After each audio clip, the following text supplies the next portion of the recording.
Righto, g'day guys and welcome to another video. Now, I've gone and got myself another project. Now, I don't know why, I've already got 3 on the go at the moment, but I've got a 4th project. So this particular one here is a Haines Hunter 445R. Now, as you can see, this thing's, the transom's a bit of a mess. I'm hoping it's going to be okay.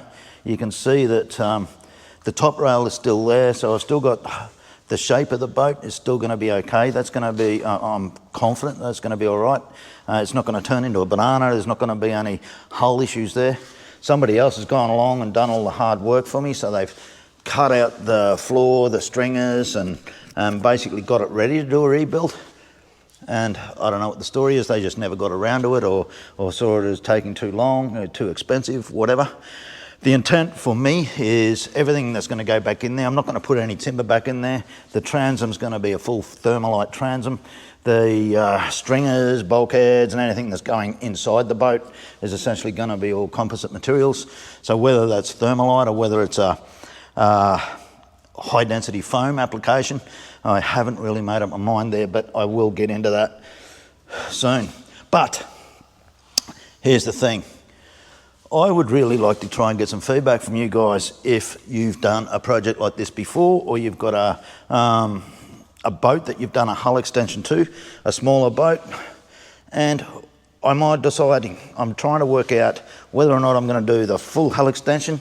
So essentially from one side of the boat to the other side of the boat with a duck board and everything else, so that I can get around on it and stand up on the back of it. Or just do a partial extension, and what I mean by that is like a pod, not a bolt-on pod, but a glass-on pod. I know a lot of guys talk about the buoyancy and benefits between one and the other. The whole reason that I'm thinking along the lines of a full width hull extension is basically for handling of the boat, the buoyancy and other, I don't know, it's going to look, I think it'll look quite good. This other boat over here that I've started that I haven't quite finished yet, I'm thinking about actually changing that from a centre console to a tiller steer boat. So essentially cutting that centre console out of it, finishing the boat off. I've still got a fair bit of fairing and paint work and stuff like that to do to tidy it right up. But I essentially want to basically start doing some fishing, crabbing, get out there and you know, have a bit of fun, try and enjoy these boats a little bit. If you've never been to this channel before, guys, my name's Rob, and the name of the channel is Precious Edge, basically a fishing term. But currently we're just doing a whole heap of boat rebuilds videos until I get these things finished. You can see I've started doing some fairing work on here and got to tidy all that up. I've sort of decided those roof sheets are rattling their heads off at the moment because we've got some winds around at the moment, and that's why I can't do a lot of work outside. It's windy, it's raining, it's horrible weather at the moment. So, but anyway, look, we're slowly getting there. Still a lot of work to do, in this boat here. The thing about doing these DIY projects, guys, if you think you're going to get in here and get a boat rebuild done in a few weeks, unless you're a professional shipwright or something like that, then just forget it, eh? Like, I think something's going to take me 1 hour and it ends up taking 10. No joke. It really is time consuming. So if any of you guys are wondering why boat rebuilds are so expensive, labour, if you're paying for the labour, then it's going to be very time consuming.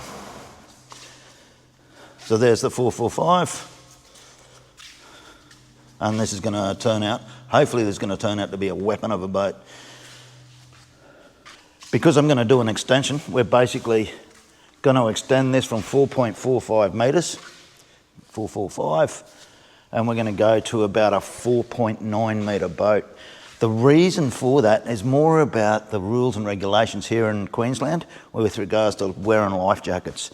So once you get to 4.8 metres, anything from 4.8 metres and above, you don't have to wear a life jacket at certain times of the day, depending. I have to read up on those rules, to be completely honest with you. I'll have a look at that and sort of go into that a little bit more. But right now, the intention is to build it to a 4.9 metre boat. So it'll come out yay here somewhere, and probably put a 90 horsepower outboard on the back of it, whether it be a Yamaha or a Suzuki. I haven't worked that out yet, but that's something that's going to happen later. We've already started to create the templates for the transom. So this is just a core flute, 5mm core flute. We cut that up into strips and used a hot glue gun to glue it all together. Now, I've talked about the hull extension, but what about, am I going to go center console or side console? I don't know. I haven't worked that out. There seems to be plenty of room in here.